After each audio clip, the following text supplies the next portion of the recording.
Okay. Samir Kaji, am I pronouncing that correctly? You are. Yep, that's right. Great. Well, thank you for jumping on. I won't keep you too long because I know you are moving. We'll catch up later another time. But Yeah, for how sure. are you feeling? Because I do want to ask that question on my behalf and other people who appreciate what you're doing.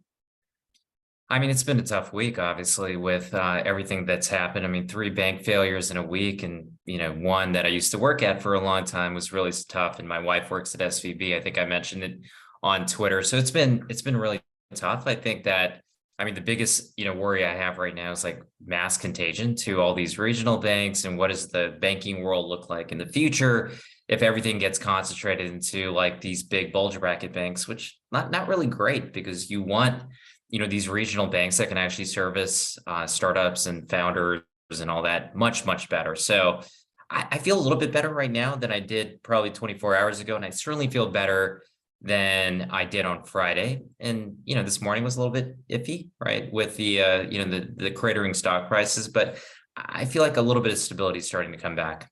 Yeah. And you have a few viral tweets. On Friday, I think that's when the first one started, because you've made this thread where you did mention you used to work at SVB, but you were just giving your take. And then so many people, experts, others have said you're the take to listen to. What were you thinking that day on Friday, just a few days ago? Was it just to give clarity, or did you think it was going to be seen by so many people? Like what happened Wednesday, Thursday, in my mind was just hysteria that was, candidly, Yep.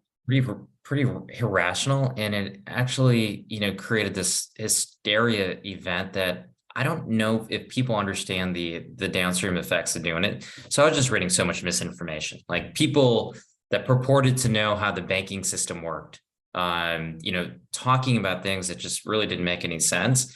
And I just felt like there needed to be a little bit of calm, sort of leadership in a world where you went on Twitter and you saw people just, move everything out, caps everything. It was ridiculous. Yeah, it was a self-fulfilling prophecy. Totally. Yeah, I don't know if you saw the tweet, but I said, like Thursday was similar to everybody trying to get out of the burning building and not be the last one.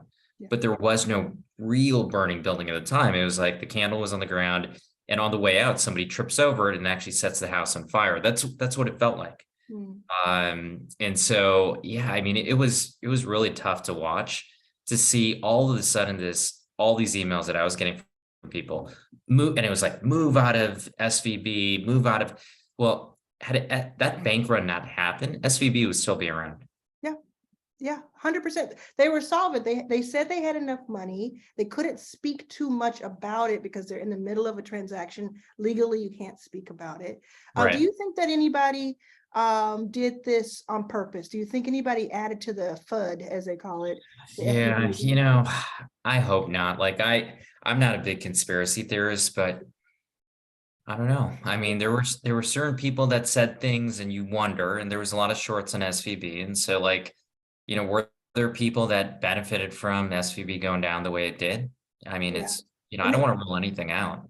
They may have benefited in a way, but not foreseen how bad it would get for so many people. Yeah, I mean, look, I don't think people really realize by having a big bank like SVB. I mean, SVB was the 16th biggest bank in the US, right? Mm-hmm. And to see it go down in 36 hours? And a lot of it was, imagine if Twitter didn't exist, would it have gone down that quickly? If it wasn't in the digital age where people could just, hit on their mobile phone, like, hey, let's send a wire out. I don't think so, right? But then look what happened. SVB gets seized, Silvergate goes down first, right? Silvergate first, SVB, and then Signature Bank gets seized by the FDIC yesterday. And now, the banking system is based on faith. And if you lose faith in the banking system and say, I will only bank with you if you're big, or if I get full insurance, it kind of breaks the system. Because, banks like the FRBs and the PacWest, they rely on those uninsured deposits to be able to make loans, right? It's their cost of capital. And so, I mean, we're in this, we're day 5 now. Like, I mean, it's hard to believe I feel like it's been 50 days. Yeah. I've slept like 4 hours total in the last, 3 days. And that's another thing. I mean, again, you're being asked and all pulled in all different directions. You were traveling for work yesterday. How many press outlets have reached out to you, would you say, if you had to guess? Every single one of them, Yeah. every single press. I mean, I think I've gotten over 1,000 messages over the last 3 days. Yeah. People just wondering, like, what Yeah. do I think about it? What's going on? Yeah. Have you been able to speak with a lot of them? And do you think, because press, I turned on, I'll just say I turned on Bloomberg, and Bloomberg Beta has invested in Backstage Capital.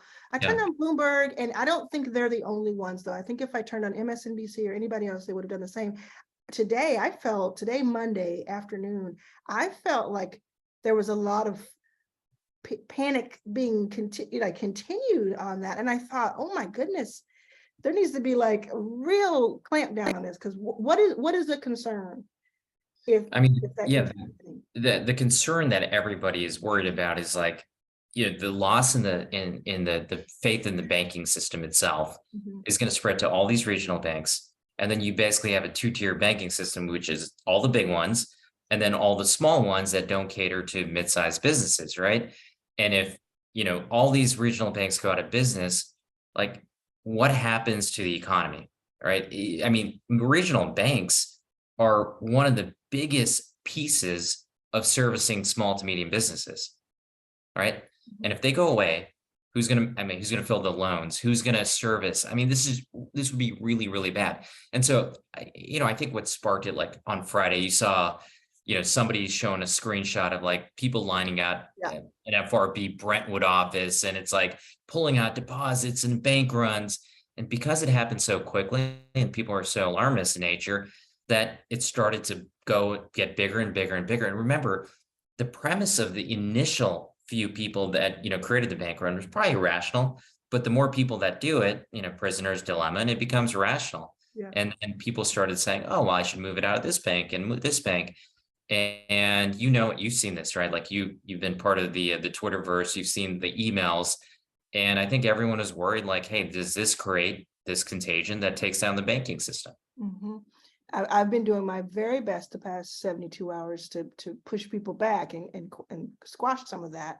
Yeah. Because it does become, okay, you're the last person out at this point. When it comes to this thing that also happens every time it becomes political, what can you tell people who don't understand and who don't understand that this was not a bailout from the government or Federal Reserve of like these fat cats, all rich people, the people who did the wrong thing, quote unquote, that this was like Main Street people in mostly a way. Yeah. So, I mean, like people politicize these type of things, right? Silicon Valley Bank, the perception, particularly with certain groups, is that this is tech elite, right? And you're bailing out the bank. First of all, this was not a bailout. The SVB is not a solvent going concern bank at this moment right now. This was an insurance and a backstop of the depositors, who, by the way, are small businesses. And if you know small businesses, and you've obviously run a business, there are people that are working at these companies that are living in places like the Bay Area or New York or wherever, that are earning small salaries. And if these businesses can't meet payroll, guess what? You can miss your mortgage. The company shuts down. Everything you've worked for goes away. And if that happens, you have a systemic disaster, right? Yeah. So when the Fed came in and said, okay, we're going to insure Signature and SVB, they had to do it because they knew this wasn't, I mean, let's be honest, like the Fed, the policymakers, they do not like tech, right? This was in spite of the fact that they had to take the PR hit by saying, oh, it's Silicon Valley Bank, and we're going to take the perception hit of, bailing out sort of like the Silicon Valley elites, but that's not really the case. We know that. Yeah. But I think we've been lumped into the NFXs of the world. That's right. It's different, right? And I tweeted today, and we have 200 portfolio companies in the Backstage portfolio, so I was speaking with them all weekend.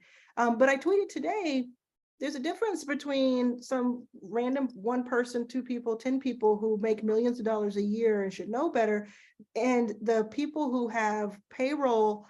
The employees are making 0 to 150K of these companies, these startups. they're just like the people who are yelling and talking about a bailout being the wrong thing. They're Yep. saying, I hope they don't get bailed out. Yes, you do. Because if we don't get bailed out, this will come to your doorstep in Right. some way or another. So think about all these companies. They're not just in the Bay Area, but they're all over the US, right? They're in Middle America. And these companies, by the way, just happen to be tech companies, right? So they happen to be tech companies. They're banking with SVB. They get their funds trapped. Well, if you get your funds trapped and you don't have access to those funds, you can't make payroll. If you can't make payroll, all these people can't, do things to actually live their life. And if you can't make payroll, those people leave and the company shuts down. And so what you're really doing is stifling not only innovation, but you're actually stifling the economy by putting a lot of people out of business and a lot of people on the unemployment line. You do not want that. No. And what do you think happens next? Like right now, it's a little after 3 p.m. Pacific on Monday, March 13th. Just according to, I'm sure you're looking at things and thinking through things. Where do you think we are today? I've seen that. So a lot of people are posting that they're getting their SVB. They have access. Wires are going out now. Are we out of the woods with SVB? Is there a next step to SVB? Should we be worrying about FRB, First Republic? So SVB, is actually pretty safe because it's fully insured now, right? You're going to get your money, right? And you're going to get it now, right? So that is great. That's great. The regional banks. So FRB, for example, is an incredibly well-run, strong bank that just got a $10 billion capital infusion on top of $60 billion in undrawn an FHLB loan, right? Mhm. Now, can they withstand if $100 billion goes out? Probably not, but I don't think any bank can. Nobody can, yeah. But that's why, what I've done over the last few days is like, hey, you can't just lump all these banks together and say, run to the hills and just put money either in a big four bank or move it off balance sheet, because that lacks any rationality to it, right? So I think people are starting to, move off the ledge a little bit as they're thinking through things. The next couple of days are going to be a little bit dicey, right? We still don't know what happens with SVB. They have not been acquired. Their UK, the UK part of the business has by HSBC. Yes. I hope, that SVB does get acquired and remains a going concern, because they're a fundamental part of financing early stage companies, and you do not want to take that out of the market, right? This is good for the innovation market for them to be there. It's hard to know what's going to happen. I feel better than I did, though, as I mentioned earlier in this conversation, that people aren't being as panicked. But the thing that we have to be concerned about, how do you restore faith in this banking system of uninsured deposits? So if I have $3 million, up until last week, I was fine keeping it in a bank money market, right? Or keeping it in a checking account, or, part of it. Now it's like, are people just going to put $250K in and the rest off balance sheet? Well, as a bank, that's not a good thing, because you need those deposits, because they're your cost of funds, to be able to then invest in securities, or more importantly, make those loans. So this is the thing that I get concerned about. Like, what happens to the regional lending market if they don't have access to low cost capital? Yeah. The last tweet I saw of yours, and you may have tweeted in the last 2 minutes before our call, was about addressing this Wall Street Journal, my bad, Wall Street Journal op-ed, where the person, I can't even think of his name, that's how insignificant he is to me, but what he said was pretty prejudiced. Can you speak to what he said and your opinion of it at first blush? The implication was, and he said something around SVB might have been distracted by their diversity efforts, and not to say that if it was 12 white men, this wouldn't have happened, but which is the most ridiculous thing. And by the way, there are politicians that have said things around, oh, this is DE&I, or, ESG, and this is the problem. I can't tell you how appalled I was to read that. I don't care. I get it was an op-ed, but it was posted on Wall Street Journal. And these type of messages are complete crap. As somebody that, my parents are immigrants, to this country. I'm not, even though I was raised in this country, when I read that, that's complete bullshit. Yeah. Complete. It's ignorant. It's And ignorant. how many of the bank problems of 2008 and beyond were the gray-haired white men that he's talking about? That's the part that's also just odd. Where I is he? I just don't understand. Like I'm not big on demonizing anybody, but to make some kind of case that because this bank focused on diversity, that somehow in any way had any sort of creation of this issue is, I mean, come on, like that's a joke. Mm. Can I ask you as we wrap up, because I know you're Yeah. running, your wife, is she in limbo with her job? What's going Yeah, I on? think everyone at SVB right now Yeah, is 8,000 employees or so. 8,500 employees. I mean, all of them, essentially were given these 45-day contracts. We'll see what happens. If somebody acquires them and, hopefully keeps them around, that's great. But, right now, there's no one knows anything. Incredible, incredible. Anything you want people to know right this moment? Again, I'm sure it leans towards be calm, collected, prudent. I think it's be calm, collected, show leadership in this. I mean, in crisis situation, I've seen so many people in our industry, unfortunately, show anything but, and instead, basically incite effectively a riot. Now it's too late, right? And we had to have the Fed come in yesterday to do something, but from this point on, we can still continue to show leadership, right? These banks that we're talking about, like I mentioned, this FRB, these are well-capitalized banks. Like it will only become a problem if you make it a problem.